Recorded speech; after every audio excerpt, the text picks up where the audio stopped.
ठीक है, इसके बाद एक क्वेश्चन करते हैं पेज नंबर 145 एग्जाम्पल 7.1 पर। This is right expressions of KC for following reactions.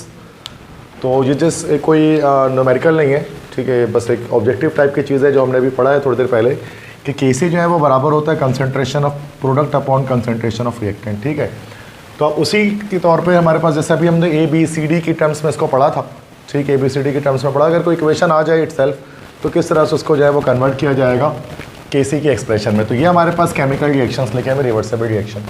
अब इन रिवर्सिबल रिएक्शंस को हमें जो है वो इक्विलिब्रियम कांस्टेंट एक्सप्रेशंस में कन्वर्ट करना है या केसी की एक्सप्रेशन में कन्वर्ट करना है। तो उसके लिए किस तरह करना पड़ेगा कि सिंपल जैसे फर्स्ट वाले का दिखाता हूँ मैं कि केसी बराबर होता है concentration of product upon concentration of reactant. तो यहाँ पर प्रोडक्ट हमारे पास NO और वाटर है, ठीक है।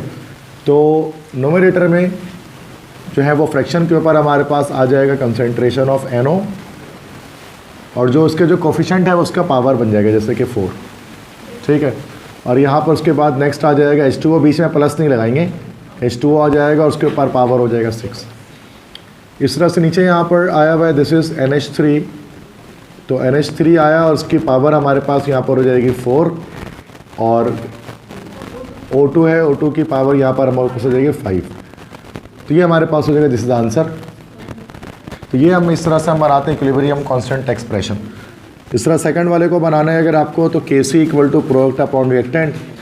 तो यहाँ पर प्रोडक्ट क्या हो जाएगा आपके पास NO के ऊपर पावर क्या आ जाएगी 4 और O2 पे पावर कितनी आ जाएगी 3 और नीचे रिएक्टेंट सिर्फ एक आ जाएगा N2O5 और पावर 2 स्क्वायर आ जाएगा उसके ऊपर। This is answer. समझ में आया सबको? बस ये हो गया। देखिए इक्विलिब्रियम कांस्टेंट किसे कहते हैं? केसी, जो केसी के ऊपर कंप्लीट हमारा चैप्टर है केसी के ऊपर। तो कुछ पॉइंट्स इसमें मैं बता रहा हूँ आपको, इंपॉर्टेंट पॉइंट जो केसी के बारे में आपको याद रखना है। काफ़ी सारे पॉइंट्स हैं, हर पॉइंट आपको याद रखना पड़ेगा। सबसे पहले तो इक्विलिब्रियम कांस्टेंट को डिनोट किससे किया जाता है? तो it is denoted by KC. इसको केसी से हम डिनोट करते हैं। सबसे पहला पॉइंट तो ये।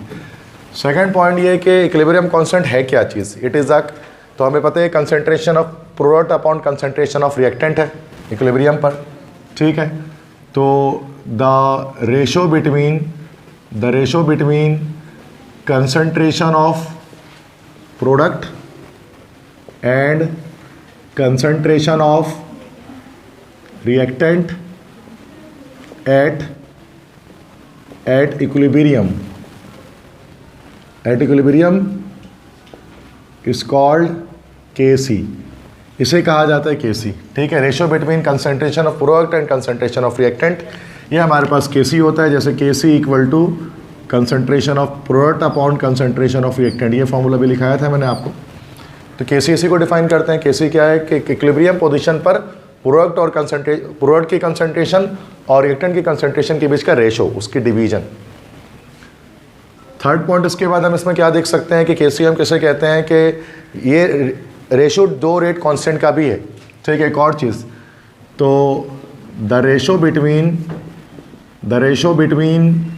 KF and KB is called KC। ये भी कह सकते हैं कि rate constant of forward reaction और rate constant of backward reaction, इन दोनों के बीच का रेशो हमारे पास KC होता है। चूँकि अभी मैंने पढ़ा था कि KC equal to KF upon KB, ऐसे ही था।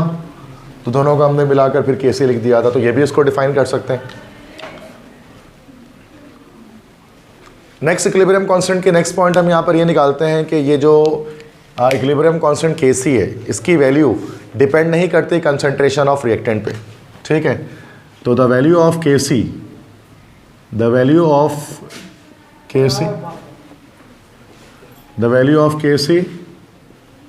डज नॉट डिपेंड अपॉन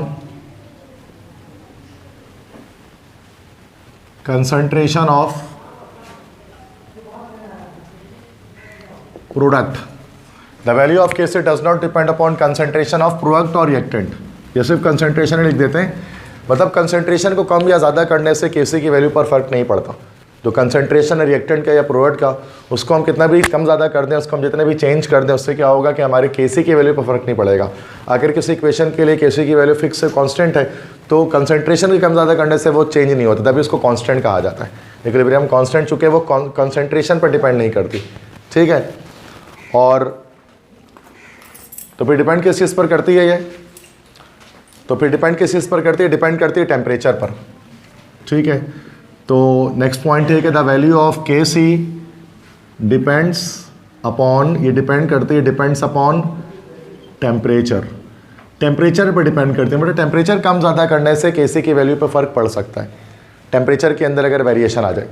अब किस तरह से डिपेंड करती है, तो नेक्स्ट पॉइंट में बताता हूँ कि the value of K C, the value of K C becomes double after 10 degree centigrade rise in temperature. Next point ये है कि केसी की वैल्यू डबल हो जाती है after 10 degree centigrade rise in temperature. मतलब हर 10 degree centigrade rise in temperature पर केसी की वैल्यू डबल हो गई। मिसाल के तौर पर लेट से अगर मैं इसको एक एग्जांपल दूं, जैसे कि अगर कोई इक्वेशन है, मान लेते हैं कि किसी इक्वेशन पर केसी की वैल्यू आ गई है, मिसाल के तौर पर 4 आ गई है, केसी की वैल्यू 4 आ गई है। किस टेम्परेचर पर केसी की वैल्यू 4 आ रही है, एट 25 डिग्री सेंटीग्रेड पर, 25 डिग्री सेंटीग्रेड पर 4 आ रही है केसी की वैल्यू। अब टेम्परेचर को अगर हम बढ़ा दें, मिसाल के तौर पर 35 डिग्री सेंटीग्रेड कर दें, तो अब केसी कितना हो जाएगा, यहाँ पर 4 का डबल हो जाएगा, 8 हो जाएगा 35 डिग्री पर। और 35 से टेम्परेचर और ऊपर कर दें, 45 डिग्री सेंटीग्रेड कर दें, तो इधर केसी की वैल्यू 16 हो जाएगी। समझ में आ रही है बात? तो ये चीज़ें कहते हैं कि तो value of KC become double after 10 degree centigrade rise in temperature, कि हर 10 डिग्री टेम्परेचर बढ़ाने पर क्या होगा कि केसी की वैल्यू डबल हो जाएगी, डबल ट्वाइस हो जाएगी, 2 टाइम्स हो जाएगी, मल्टीप्लाई बाय 2 हो जाएगी। तो इसका मतलब ये है कि कंसंट्रेशन पर तो डिपेंड नहीं करती, लेकिन टेम्परेचर पर डिपेंड करती है। किस तरह से करती है वो मैंने बता दिया। ये सब चीज़ें एमसीक्यूज पॉइंट के लिए से याद रखें आप। नेक्स्ट इसके बाद यूनिट की बात करें, केसी की यूनिट क्या होती है, तो the unit of KC depends upon equation.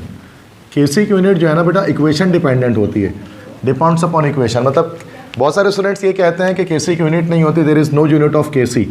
Most of the students say कि there is no unit of KC, कि केसी की कोई यूनिट नहीं होती, बट केसी की यूनिट होती है।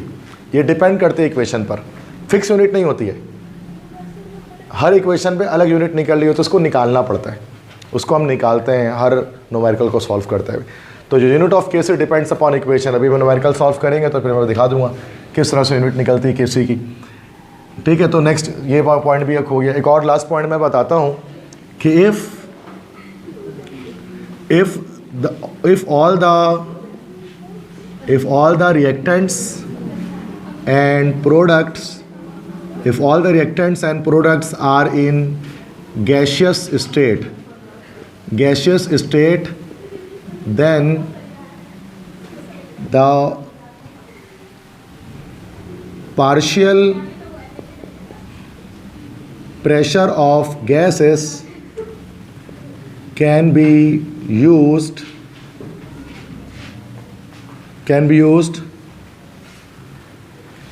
कि अगर तमाम रिएक्टेंट और प्रोडक्ट अगर गैसेस स्टेट में हो, जितने भी रिएक्टेंट जितने भी प्रोडक्ट अगर सारे गैसेस हों, तो हम क्या कर सकते हैं, हम कंसंट्रेशन के बजाय गैसेस के पार्शियल प्रेशर या प्रेशर्स को भी इस्तेमाल कर सकते हैं, और उस सूरत में फिर ये केसी नहीं कहलाएगा। तो